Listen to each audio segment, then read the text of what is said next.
a ver as coisas de forma diferente, né? Esse é um caminho interessante. Só que está tudo tão complicado que as pessoas nem têm tempo para fazer toda essa elaboração, né?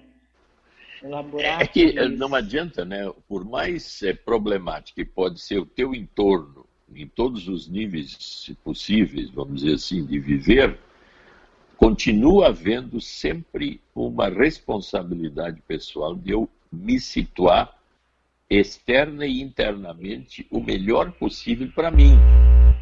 Eu estou levando assim uma espécie de egoísmo pessoal assim.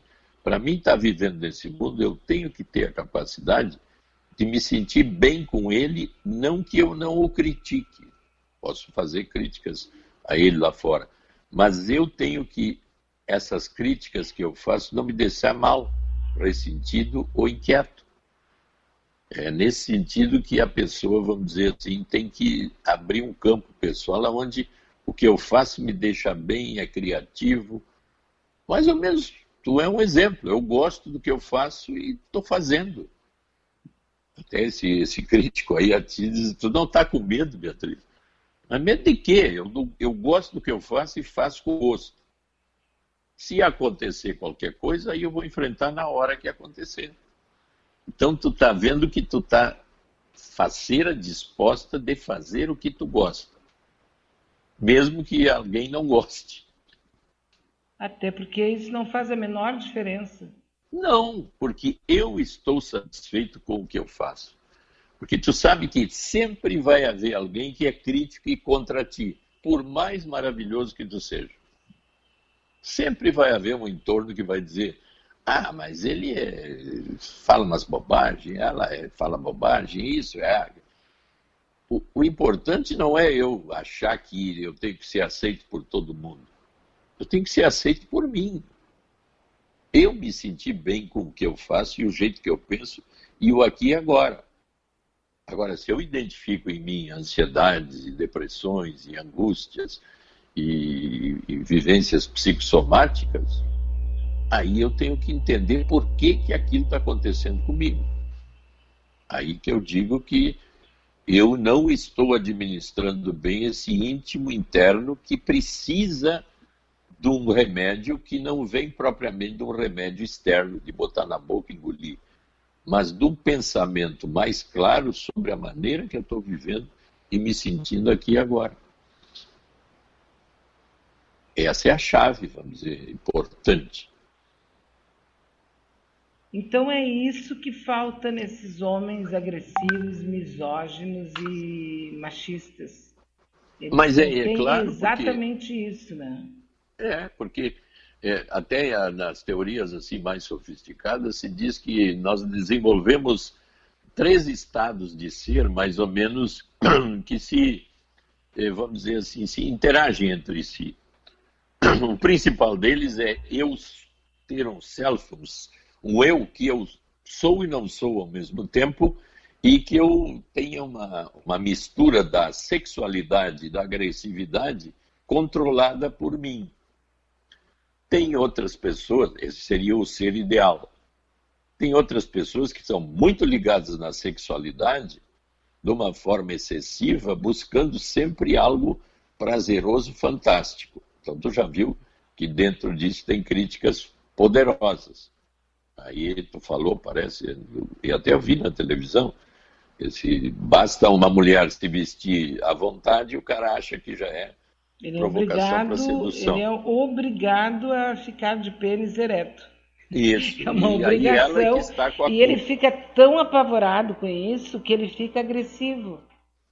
Então, e a agressividade é assim, eu entendi que tu quer me dar, e Aham. aí eu vou te agredir porque tu fez uma coisa, que coisa?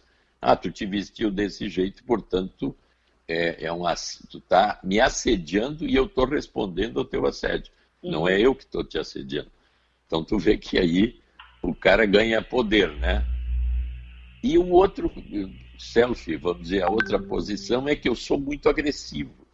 Eu estou sempre dentro da teoria da conspiração, achando que estão contra mim, que o mundo é esse, é aquilo, quer dizer, uma pessoa muito agressiva e muito reativa a qualquer tipo de estímulo, sempre numa visão meio paranoica.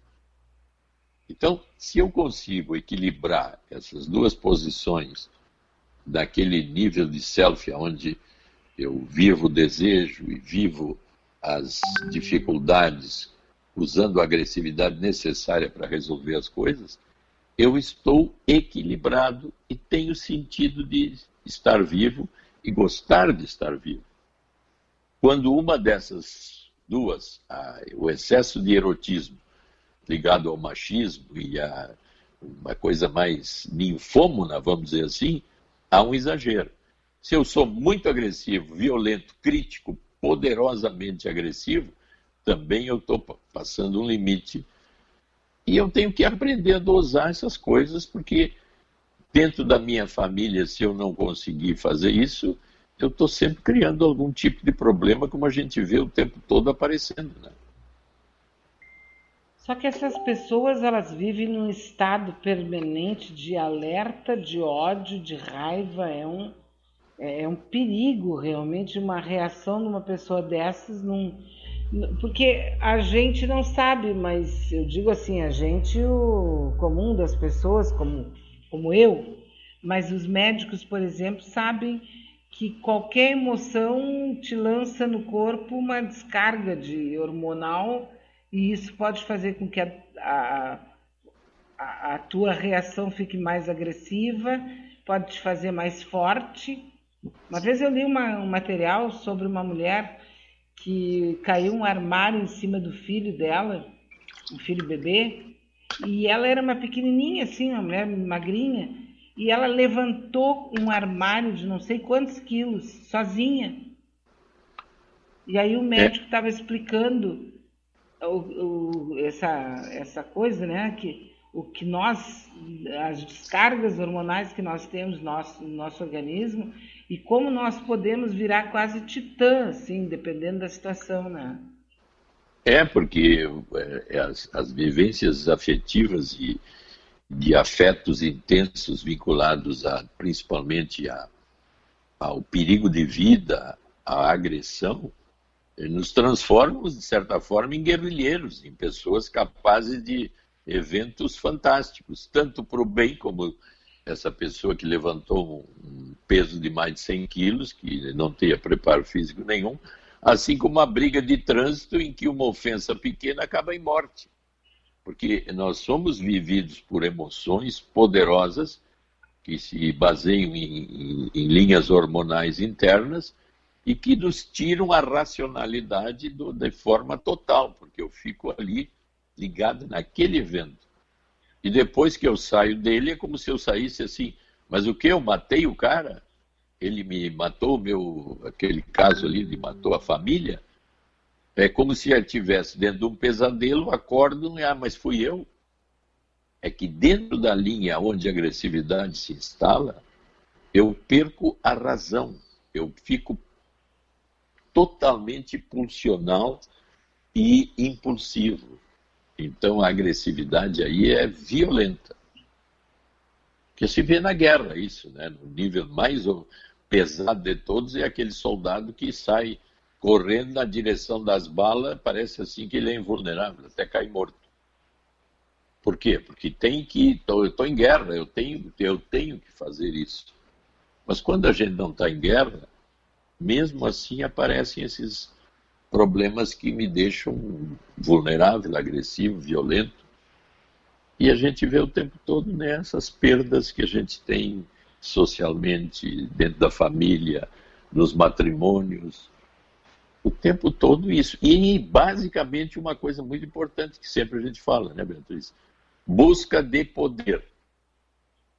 Quando eu fico mais agressivo, na realidade, o que eu quero? Ser mais poderoso do que tu. Então eu sou capaz de invadir espaços que não são meus. Mas eu tenho mais poder.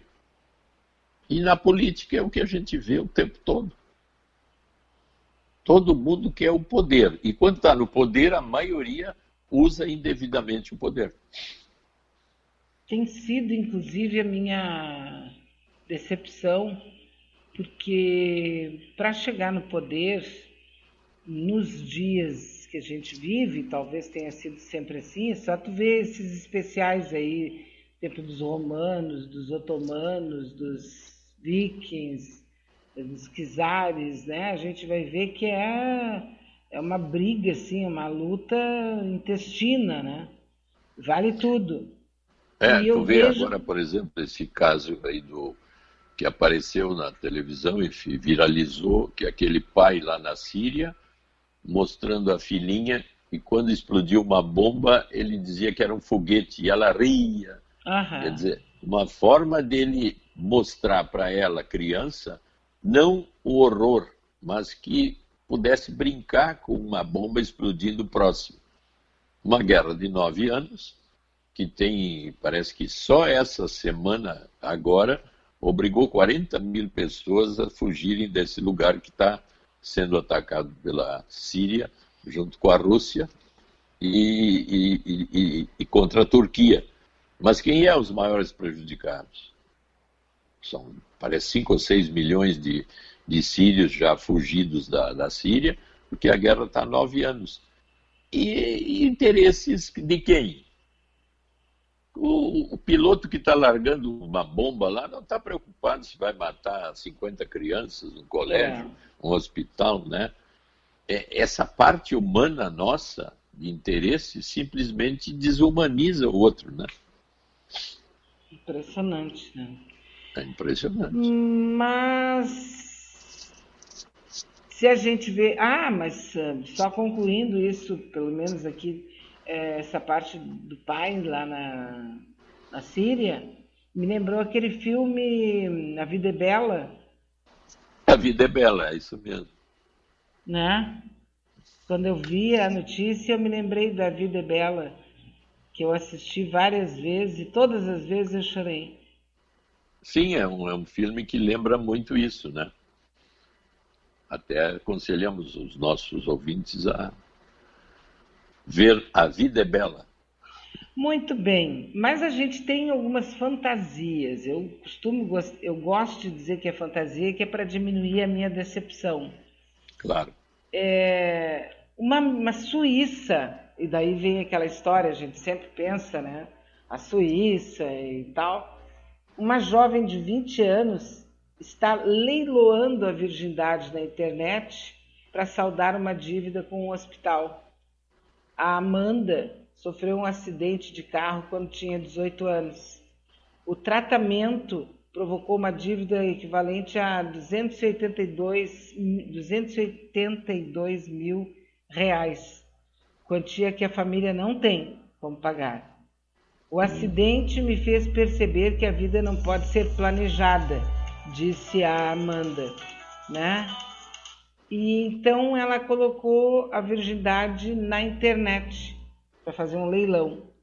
A jovem disse não se importar com quem será o vencedor do leilão, que está sendo feito pela empresa alemã Cinderella Escorts, especialista em eventos do tipo. Quer dizer que não é a única, né? A virgindade não tem hoje em dia o mesmo significado que tinha antigamente. Não me importo com quem eu vou perdê-la, afirmou Amanda. O processo, que não é ilegal na Suíça, está se tornando cada vez mais comum no país europeu. O que o senhor acha disso? Na Suíça, não estou falando de Antofagasta, nem de Burkina, né, de um país, não é, africano, do continente asiático. Eu acho Suíça. que, de certa forma, a gente está voltando ao escambo, né? Eu troco um valor por alguma outra coisa que tenha o mesmo valor. Então, como eu não tenho nada de valor no sentido econômico, hipoteticamente a virgindade, que teve um grande valor no passado, pode ter algum valor hoje para alguém. Claro que o vencedor provavelmente vai ser uma pessoa mais aquinhoada, que provavelmente já fez safari na África, caçou elefante, caçou tigre, leão, pagou uma fortuna para matar um elefante. Quer dizer, é entendido aí como uma troca de valor. a menina, como está precisando do dinheiro, a única coisa que ela acha